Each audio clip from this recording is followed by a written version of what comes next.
Mr. Jawad, hello. Everybody around the world, the global perspective is talking about how crucial this elections is. How important is it? Any election is important in principle. It is important now because Lebanon is in a way, it's at a crossroad because financially we have collapsed. Economically, the various sectors of the economy are in bad shape. There is all the discussions with IMF. There is the support of the World Bank. All these are being discussed. The issues of the losses of the central bank, of all the banks of Lebanon, the loss of the deposits that we're talking about billions of dollars that has disappeared. So it is important. Now, will it change? Will it make a substantial change? I doubt. I don't think it will be. It will not change the course of history. So what will it change? What would it lead for? It will. The positive side of it, perhaps it demystifies the issue of representation, which was maybe exclusive to certain families in Lebanon, to certain political parties in Lebanon, and to the descendants of previous feudal lords and warlords. So this demystification is important. So now we're seeing average people running for election. But will they really get to the spots? Most probably we will, the so-called, between quotation, civil society, because I think it's not a defined term. What is civil society? But let's assume that's because this is the banner that the West has decided that it is positive for us, and we have decided to accept it that it is positive. So those who are running under the banner of civil society are having a serious chance. Now, whether there will be, maybe they will represent 5% of the parliament or 10% at maximum. Yes, but their impact is positive even if they don't make it.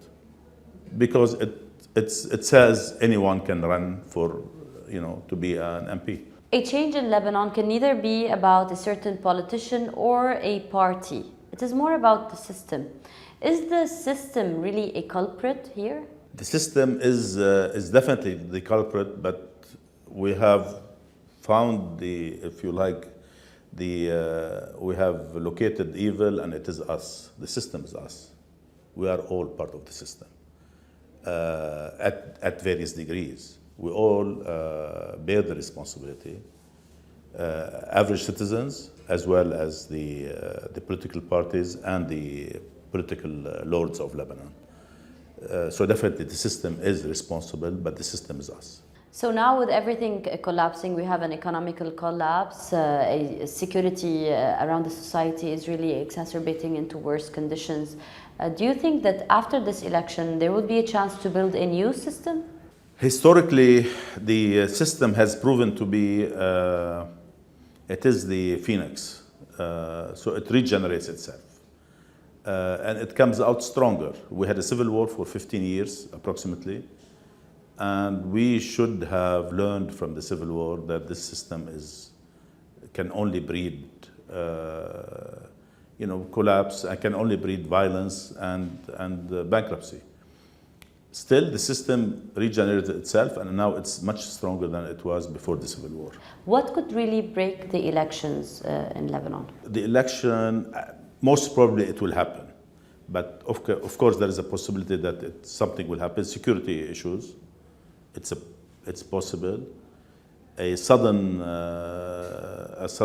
rise in the exchange rate, dollar jumps, which causes also inflation and expensive consumer goods, price of bread, price of gasoline and diesel, etc. So if this happens just a few days before the election, it is possible to have a replay of what happened in 3 years ago, with the WhatsApp scenario. Since the independence of Lebanon, since 1943, many elections have taken place. But why is this really different after the protests, after the 17th October 2019 revolution in Lebanon? It's the first time after all that has happened in Lebanon. Why is this election, or what can this election change? We protest, but we don't know who is Mahatma Gandhi. We protest, but we don't know who is Jawahir Lal Nehru. We protest and we don't know, for example, Niroda. We protest and we don't know our own Bustani, Yaziji, Mayizyadi, etc. We imported somehow captions and just slogans of civil society, empowerment of women, etc., of gender, whatever, these things. This is not an in-depth soul searching of how we can improve ourselves. Now, the election is going to be the result of this. I mean, the political powers are well entrenched. There will not be, unless we have this, what we just spoke, some kind of replay of what happened in October 2019, the change will be really minimal. Okay, Mr. Jawad, you have studied for years. You've done studies about the cartel, the economic meltdown of Lebanon, the social structure of Lebanon, and elections for decades. Whether it's the colonial power or the cartels or the political system, can you really tell us who rules the country? Who decides for the country? Fear. It's a system of fear. The political parties, the political lords are afraid of each other. The system of fear of civil war, this is what rules. The fear of, it's what is called in politics zero-sum game. The gain of one is the loss of another. It's a system that does not, where everybody, it's either you win everything or you lose everything. So it is, and this system has designed, by the way, it's not chaotic system, it's a system. And it has its own rationale and it has its own justification. And do you think it's going to live on? It will regenerate itself. Yes, it causes violence. We are definitely heading for violence. Okay, if we do study, if we just empirical studies, I don't know how we can avoid violence. It's unavoidable. Now the level of violence, it's to be seen. Now this system has created some kind of a status quo for a while that collapses every 10 or 15 years. This status quo says, I as a citizen quote unquote, because we're not really citizens, but as a human being on this earth, on this plot of land, I will vote for this gentleman to represent me. I don't care what he's going to do later on. It's up to him to manage the state. For me, I delegate him, provided he takes care of me. So there's this, I give this guy in turn, he delegates his power, these politicians, to the technocrats. The technocrats are the head of the central bank, the head of the general security, etc.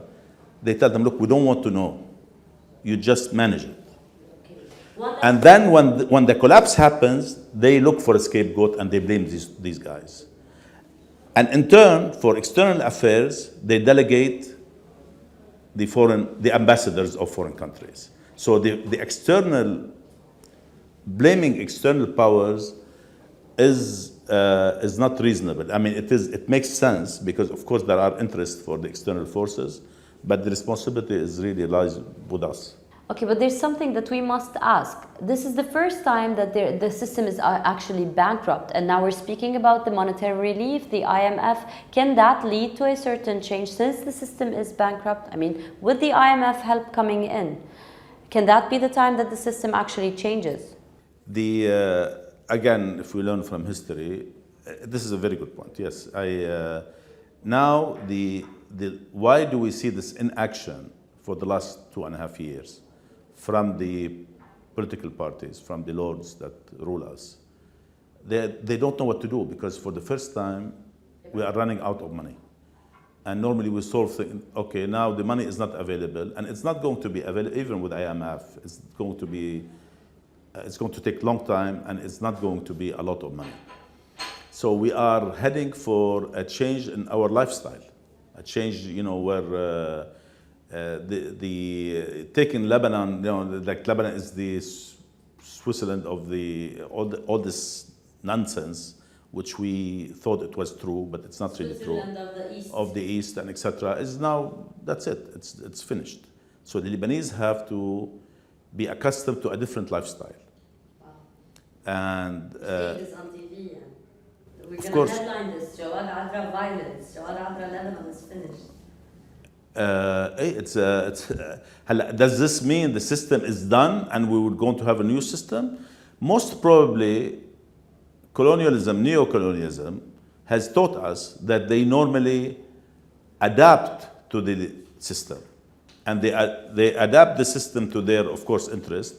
And they will recreate a system that is convenient for all parties. Information International is a statistics company, it's a studies company. You have numbers about what's happening now. Can you share with us whatever is fresh on your mind? Can you tell us the status quo of Lebanon as we speak? Let me give you just a simple, and I think this, in a way, it's a resume of a lot of things.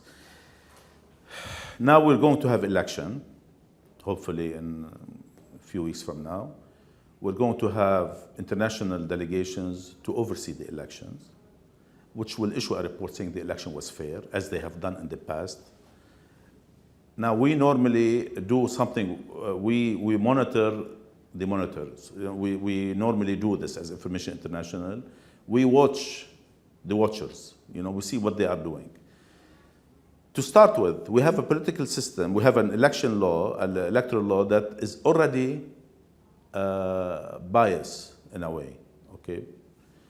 But what is shocking is this election law allows legally for the ceiling of expenditures by law is fixed at approximately $450 million. This number for a country like Lebanon, it's too much. It is astronomical. If you take this number and imagine this number for India, it will be trillions. If you take it for UK or for France, considering the size of Lebanon and exactly, and the economic situation of Lebanon, this $450 million represents almost 93% of all the public sector payroll. It represents 25% of our budget, of our annual budget. So legally, we are allowed. Now we spend normally more than this. Illegally. This is the legal. The legal, if we abide by the legal ceiling of expenditure, it's $450 million. So the point is, money will play a major role in the election. And for international observers, when they come and they start to observe whether they saw somebody bribing somebody, there is a way of you bribe everybody without everybody noticing. Suddenly, the so-called international community give legitimacy to a law that is illegitimate. And they will say the election was fair. The last question is, behind my camera is a global viewer looking at Lebanon from overseas, whether it's expats or people from outside the country. What would you tell them about Lebanon? A light at the end of the tunnel, and hopefully it's not the light of the onward coming train, but the light is, if you look, now we spoke about the negative things, let's say the positive things, with all the chaos that we have, with all the mess that we have seen, with all the, we had a civil war, we decided not to discuss why the civil war happened, we didn't do any kind of reconciliation after the civil war. We have now an economic somehow collapse and a civil war through the economy. We're not discussing who is responsible and what should we do and etc. We didn't do a capital control, which should be an automatic thing to do immediately in a week time. It should have been done 2.5 years ago. So we're doing everything that is really normally that shows that we are a defunct state and etc. society and so on. But on the other side, you will see that with all the